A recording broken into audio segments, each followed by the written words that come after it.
بسم اللہ الرحمن الرحیم۔ السلام علیکم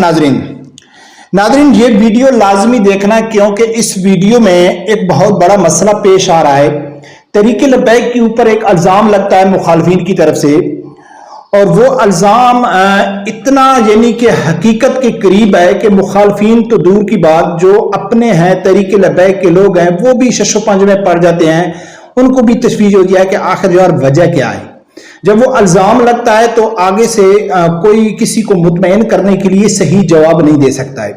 تو آج اس کے اوپر بات کرنی ہے، تو لہذا یہ ویڈیو بہت ضروری ہے کیونکہ مخالفین کا جو الزام ہے اس کا جواب ہونا چاہیے۔ ناظرین، موضوع پہ آنے سے پہلے میری گزارش ہے کہ جن دوستوں نے ابھی تک چینل سبسکرائب نہیں کیا تو اس کو بھی سبسکرائب کر دیں اور بیل آئیکن کو بھی لازمی پریس کریں۔ ناظرین، جیسا کہ آپ لوگوں کو معلوم ہے کہ اس ٹائم جب یہ کچھ عرصے سے فلسطین کا مسئلہ چل رہا ہے تو سب سے زیادہ جتنی چیز کا بائیکاٹ ہے، احتجاج ہے، ابھی بھی تحریک لبیک لاہور میں احتجاج میں ہے، تو فلسطین کے مسئلے پہ یعنی کہ تحریک لبیک سر فہرست رہی ہے۔ انہوں نے یعنی کہ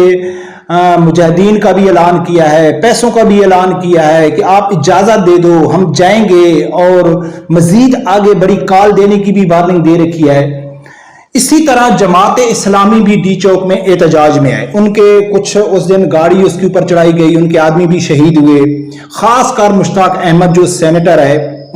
اس کی جو کاوشیں ہیں وہ کوئی ڈھکی چھپی نہیں ہے۔ تو اس وقت جو سب سے بڑا تحریک لبیک کے اوپر الزام آ رہا ہے، یا تحریک لبیک کا عام کارکن اس چیز کو سوچتا ہے، غور کرتا ہے کہ یار آخر وجہ کیا ہے کہ پاکستان میں دینی جماعتیں جب کوئی دین کے مسئلے کے اوپر احتجاج کرتی ہیں، روڈ پہ آتی ہیں، اس کو سیریس لیتی ہیں، تو ان کے اپنے الگ الگ کیوں طریقہ کار ہوتا ہے، الگ الگ منہ کیوں نہیں ہوتا ہے، یہ مل کے اکٹھا احتجاج کیوں نہیں کرتی۔ اسی طرح ٹویٹر فیس بک میں اب تحریک جو انصاف کے کارکن ہیں وہ یہ کہہ رہے ہیں کہ جی لبیک بھی اسلامی ٹچ پہ آ گئی ہے، جو ڈی چوک میں جماعت اسلامی دھرنا دے کے بیٹھی ہے وہاں تحریک لبیک نے ان کو جوائن کیوں نہیں کیا۔ تو یقیناً جب تحریک لبیک تھی احتجاج میں، جب فیض آباد دھرنا ہوا تھا تو تحریک لبیک کا بھی یہی اعتراض تھا کہ بھئی فلاں جو مذہبی لوگ ہیں ان لوگوں نے ہم کو شریک کیوں نہیں کیا۔ تو جو اعتراض ہے وہ جینین ہے، لیکن اس کا جواب بھی بہت زبردست ہے۔ یعنی کہ ضروری نہیں ہے کہ ایک سوال سے آدمی متاثر ہو جائے اور اس کے پاس کوئی جواب نہ ہو، تو ہرگز اس کا یہ مقصد نہیں ہے کہ اس کا جواب ہے ہی نہیں۔ ناظرین، میں آپ لوگوں کے سامنے رکھتا ہوں کہ آخر یہ خاص کر تحریک لبیک یا جماعت اسلامی بہت سیریس لے رہی ہیں فلسطین کے مسئلے کے اوپر، لیکن یہ اکٹھے کیوں نہیں ہوتی ہیں۔ اس کو سمجھانے کے لیے سب سے پہلے جو لوگ اعتراض کرتے ہیں، اعتراض کون کرتے ہیں کہ جو نان مذہبی آدمی ہیں، لبرل آدمی ہیں، یعنی کہ پی ٹی آئی کے سپورٹر، نون لیگ کے سپورٹر، پیپل پارٹی کے سپورٹر، تو میں ان کو مثال کے طور پر ان کی اپنی جماعت کے طور پر پہلے سمجھاتا ہوں، پھر جا کے آگے بات کرتے ہیں کہ یہ تو دینی مسئلہ ہے، فلسطین کا مسئلہ ہو، نبی اکرم صلی اللہ علیہ وسلم کی حرمت کا مسئلہ ہو، قرآن پاک کی جو ابھی سرگودہ میں ہوا ہے، کہیں بھی ایسا کوئی واقعہ ہوتا ہے تو اس میں سب سے پہلے جو سر فہرست رہتی ہے وہ تحریک لبیک رہتی ہے۔ کہیں بھی گستاخی بید بھی ہوتی ہے تو مدعی جو ہے وہ تحریک لبیک ہی رہتی ہے۔ تحریک لبیک الحمدللہ ہر لحاظ سے دینی معاملات میں پیش رہتی ہے۔ لیکن میں بات کر رہا ہوں سیاسی جماعتوں کی، ان کے اوپر بعد میں آتے ہیں کہ پاکستان کی جتنی بھی سیاسی جماعتیں ہیں جو لبرل لوگ ہیں،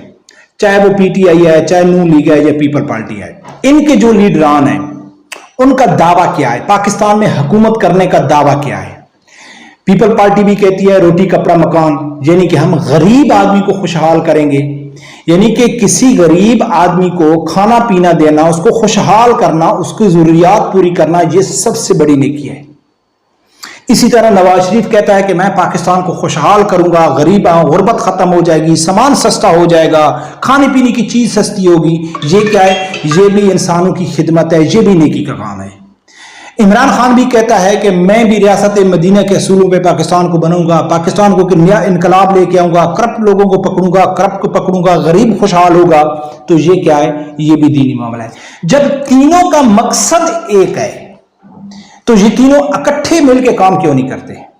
کیوں نہیں ایک ہو جاتے کہ چلو یار ہم تینوں اکٹھے ہو جاتے ہیں، چلو مل کے کام کرتے ہیں؟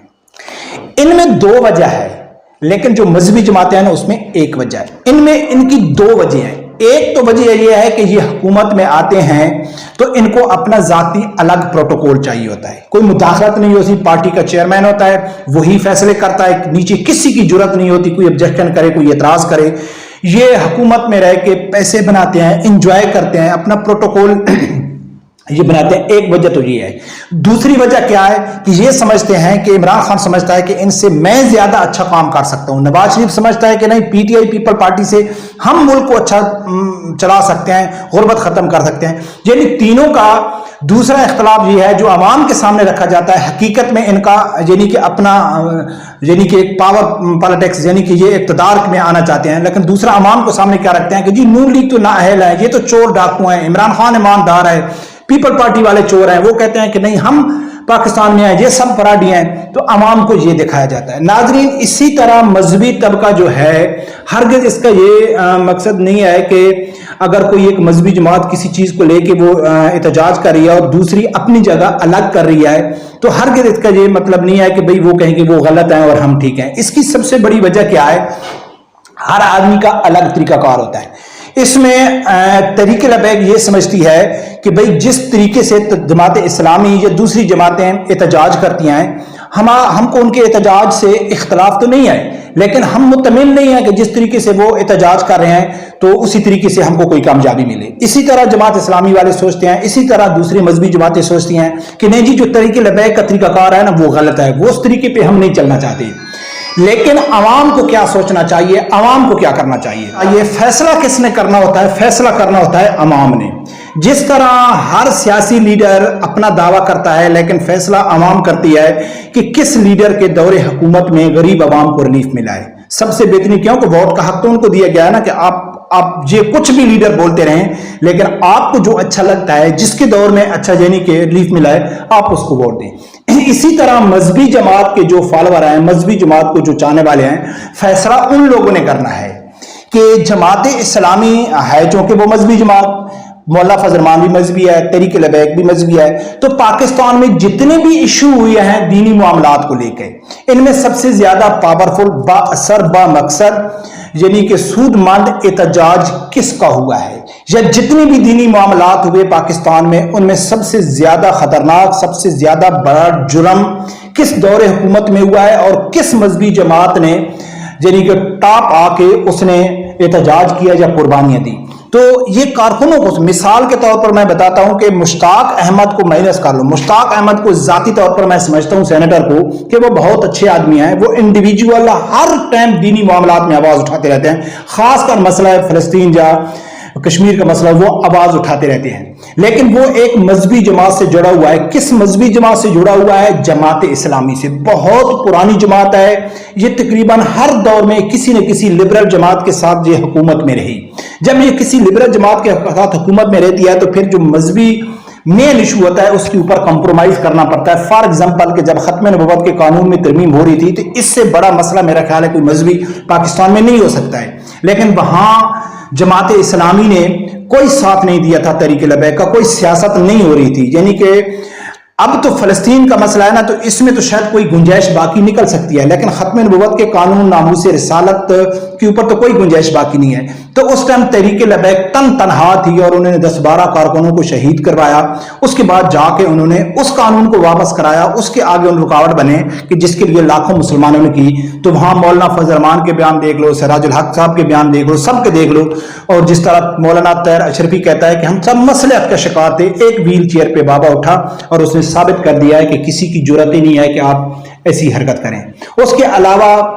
جو ممتاز حسین قادری شہید ہے تو پیش یہی ریل، حالانکہ اس ٹائم تحریک لبیک نہیں تھی لیکن یہی طبقہ تھا، ٹھیک ہے نا، وہ پیش تھی، سب سے زیادہ قربانیاں دی، وہاں سے تحریک نے کی بنیاد رکھی گئی۔ اس کے بعد آسیہ ملونہ کا واقعہ ہوا کہ آسیہ ملونہ تحریک لبیک کے وجود سے 10 سال پہلے کا کیس ہے،